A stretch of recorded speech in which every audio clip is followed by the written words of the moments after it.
Good morning, dear students. Welcome back. Today we will continue chapter number 9, exercise number 9.3. 9.1 और 9.2 exercise में हमने pictograph, टेलीमार्क ये सब learn किया था. इन 9.3 we discuss about bar graph. What is bar graph? Okay, मैं आपको ये बताऊंगी कि बार ग्राफ क्या है, उसको ग्राफ पेपर पे ड्रॉ कैसे करते हैं. Okay, let's start exercise number 9.3. So let's start introduction of bar graph. Let us look at the example of discuss about the bar graph. What is bar graph? Representing data by pictograph is not only time consuming but at times difficult too. हम pictograph सीखे थे. Pictograph के ऊपर से हम टेलीमार्क भी करते थे और काउंट भी करते थे. ओके, तो हर बार जब बड़ी अमाउंट में हमें वैल्यूज़ दी हो डिफरेंट, तो हर बार पिक्टोग्राफ ड्रॉ करना हमारे लिए आसान नहीं होता. ओके, सम लार्ज डेटा, इसके लिए हमने बार ग्राफ डिफाइन किया है. Let us see some other way of representing data visually. bars of uniform width can be drawn horizontally or vertically with equal spacing between them, and then the length of each bar represent the given number. Such modern method of representing data is called a bar diagram or a bar graph. यहाँ पे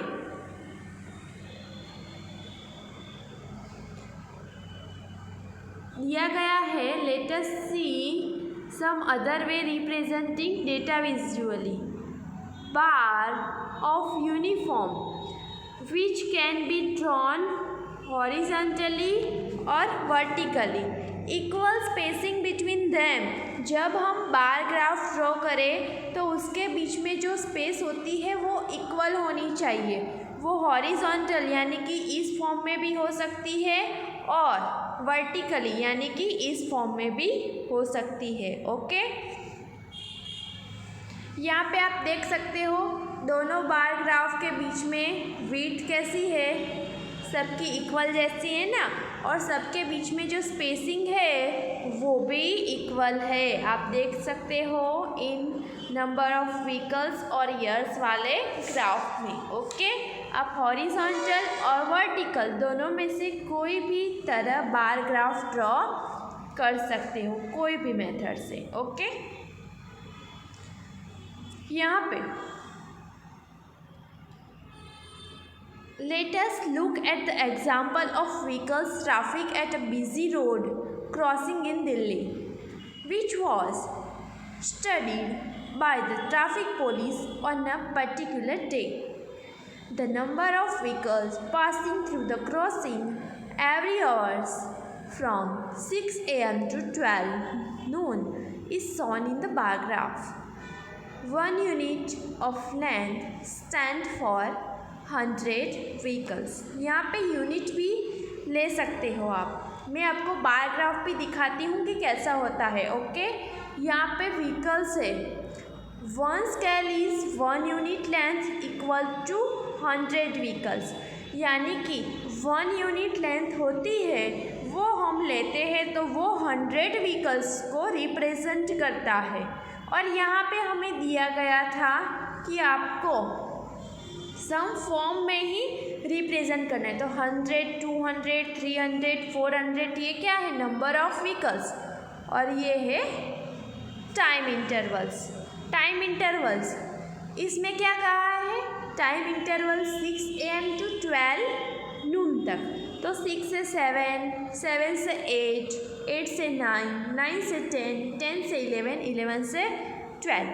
okay, यहाँ पे time दिया है 6 से 7 बजे कितने vehicles पास हुए, 7 से 8 बजे कितने व्हीकल पास हुए, 8 से 9 बजे तक कितने व्हीकल पासिंग हुए। ओके, तो यहाँ पे हम कैसे बार ग्राफ को रीड करते हैं वो मैं आपको दिखाती हूँ।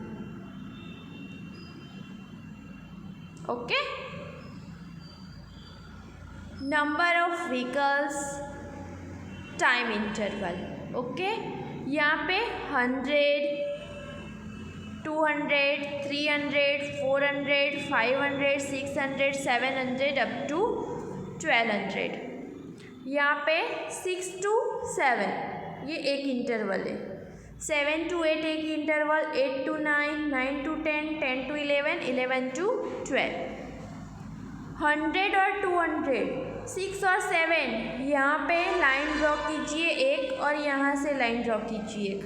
तो 6 के 7 के बीच में अराउंड 150 यानी कि 100 और 200 के बीच वाली लाइन मैंने क्रिएट की, तो वो 150 अराउंड दिख रही है मुझे। ओके, नाउ 7 से 8 के बीच में कितने व्हीकल्स पास हुए, तो ये लाइन इस तरह से खींचो, ये एक्स एक्सिस है और ये वाई एक्सिस पे लाइन खींचो। 7 से 8 बजे अराउंड 1200 व्हीकल्स पास हुए। इसी तरह से 8 से 9 के बीच में 1000, 9 के 8 के बीच में 900 व्हीकल, 10 to 11 के बीच में अराउंड 600 व्हीकल्स, 11 to 12 के बीच में अराउंड 400 व्हीकल्स पास हुए।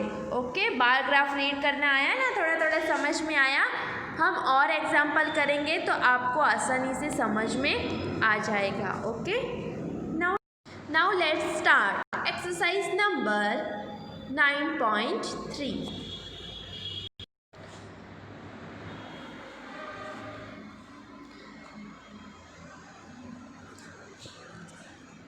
Open the text book open कर दीजिए, नहीं तो आप इस वीडियो में भी देख सकते हो। ओके, सिमिलर ये दोनों में, और टेक्स्ट बुक निकालनी हो तो निकाल दीजिए। टेक्स्ट बुक में पेज नंबर है 9.3 का 198।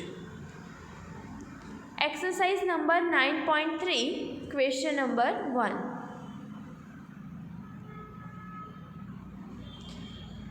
The bar graph given below show the amount of wheat purchased by government during year 1998 to 2002.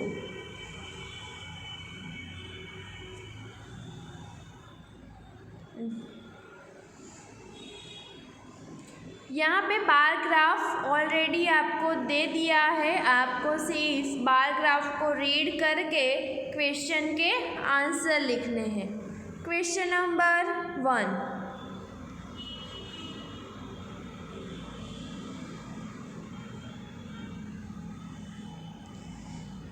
In which year was wheat production maximum. यहाँ पे ईयर्स है 1998, 1999, 2000, 2001 and 2002। wheat in 1000 ton, 1 unit land is equal to 5000 ton।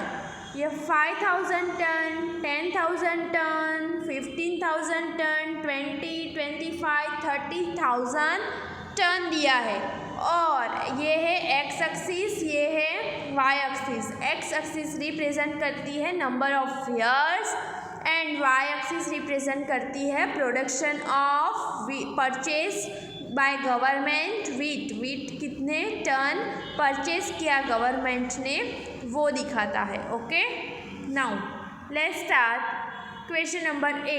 In which year was the wheat production maximum.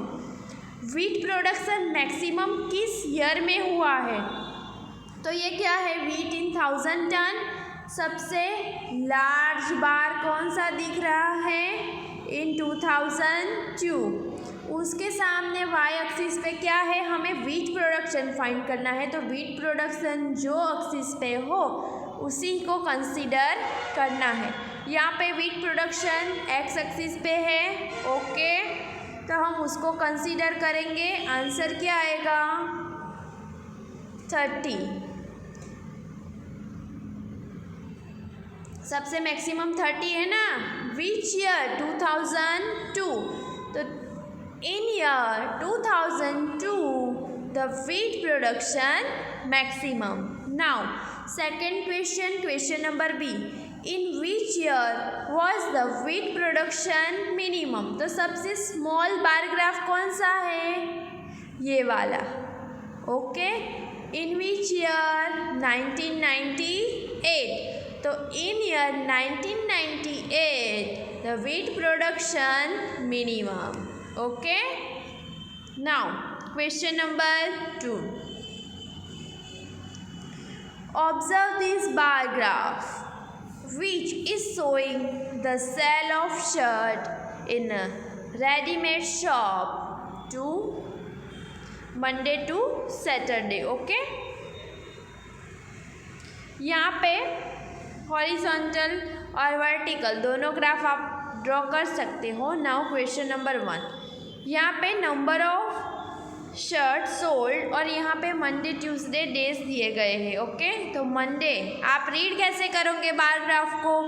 Monday x x पर देखिए number of 15, Tuesday 10, Wednesday को कितने shirt purchase sale sold हुए? 20, Thursday को 35, यहाँ से line draw कीजिए, 50 Friday को सोल्ड हुए और 60 हुए सैटरडे को sold, okay. Now what information does the above bar graph give. ये बार ग्राफ हमें क्या इंफॉर्मेशन देता है? तो ये बार ग्राफ हमें इंफॉर्मेशन देता है कि एक वीक में मंडे टू सैटरडे हमने कितने शर्ट सोल्ड किए। आंसर आएगा the bar graph shows the bar graph shows the sale of shirt in a readymade shop from Monday to Saturday, okay. What is the scale chosen on a horizontal line representing of shirt? What is the scale chosen on the horizontal line representing number of shirt?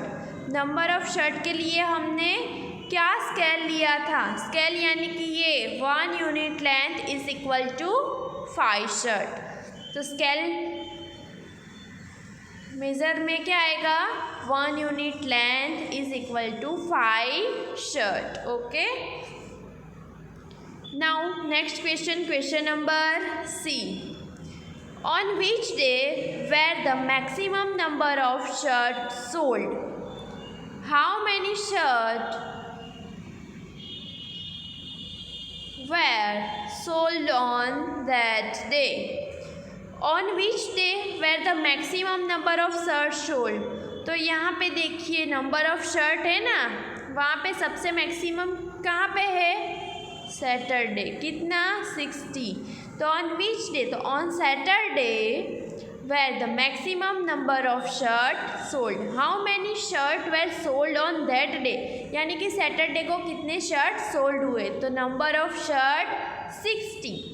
तो 60 shirts were sold on that day, okay। Now next question, question number D, on which day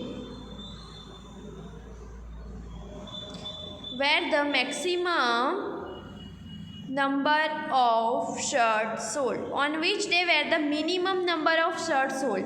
सबसे minimum number of shirt कहाँ पे sold हुए दिख रहे हैं? तो सबसे छोटा बार ग्राफ कौन सा है?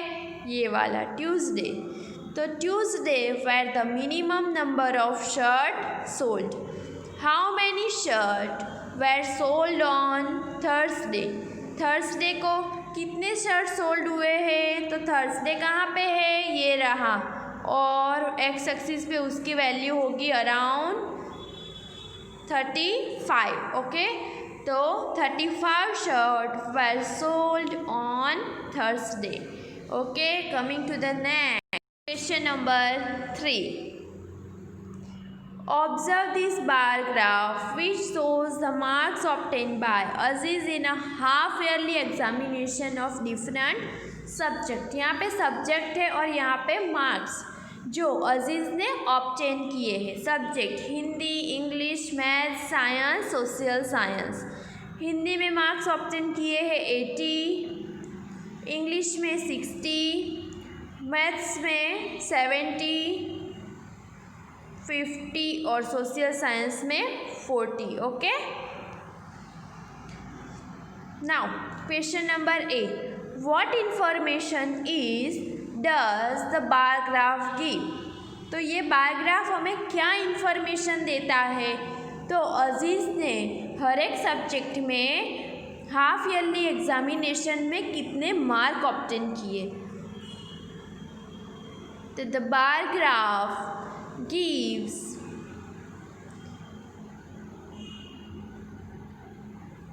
this bar graph which shows the marks obtained by Aziz in half yearly examination in different subject. Okay, now question number B.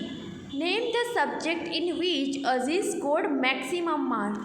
Maximum mark यानी कि ये मार्क देखिए, सबसे ऊंची लेंथ का बार ग्राफ किस में दिख रहा है? सब्जेक्ट हिंदी में, है ना. In subject Hindi 80 marks Aziz obtain. Okay, now next question. Name the subject in which he has scored minimum marks. तो यहाँ पे फाइंड कीजिए सबसे छोटा बार ग्राफ कौन सा दिख रहा है? सोशल साइंस का, और अराउंड 40 मार्क्स है. तो नेम ही लिखना है खाली. तो in social science subject he has scored minimum marks. Now next question, question number d. State the name of the subject and marks obtain in each of them. State the name of the subject and mark obtain in each of them. हर एक subject के name लिखने हैं और उसने कितने mark obtain किए वो लिखने हैं. तो हिंदी में 80 मार्क्स, इंग्लिश में 60 marks, in maths 70 marks, science में 50 मार्क्स, सोशल स्टडीज़ में 40 मार्क्स. लिख सकोगे हिंदी में Aziz obtain 80 marks, in English subject Aziz obtain 60 marks, in maths Aziz obtain 70 marks, in science subject Aziz get 50 marks and in social studies Aziz gets 40 marks. Okay, आ गया ना represent. Graph को कैसे रीड करना है समझ में आ गया. अब हम नेक्स्ट एक्सरसाइज में ग्राफ ड्रॉ करेंगे. ग्राफ कैसे ड्रॉ करते हैं वो इन एक्सरसाइज नंबर 9.4 में दिया गया है. यहाँ पे 1 unit length is equal to 10 marks, यानी कि 1 यूनिट है उसके हिसाब से हमने कितने 10 का गैप रखा है, तो ये 10 मार्क्स लिखे. अगर मैं यहाँ पे 5, 10, 15, 20, 25 ऐसे मार्क लिखती हूँ, तो यहाँ पे क्या लिखूँगी? 1 unit length is equal to 5 marks. Okay, तो हम यूनिट के हिसाब से जो भी अपने हिसाब से मार्क लिखने हो, डेज लिखने हो, व्हीकल्स के नंबर लिखने हो, जो भी लिखने हो वो अपने हिसाब से लिख सकते हैं. पर यहाँ पे आप जब स्केल में आप लिखोगे तो 1 unit length is equal to 10 marks, 1 unit length is equal to, अगर आपने 5 मार्क्स लिए हो, 1 unit length is equal to 2 marks लिए हो, जो भी आपने लिए हो वो आप नंबर ऑफ मार्क्स लिख सकते हो. ओके, नेक्स्ट एक्सरसाइज में हम ग्राफ कैसे ड्रॉ करते हैं वो लर्न करेंगे. Okay, thank you all of you, bye bye.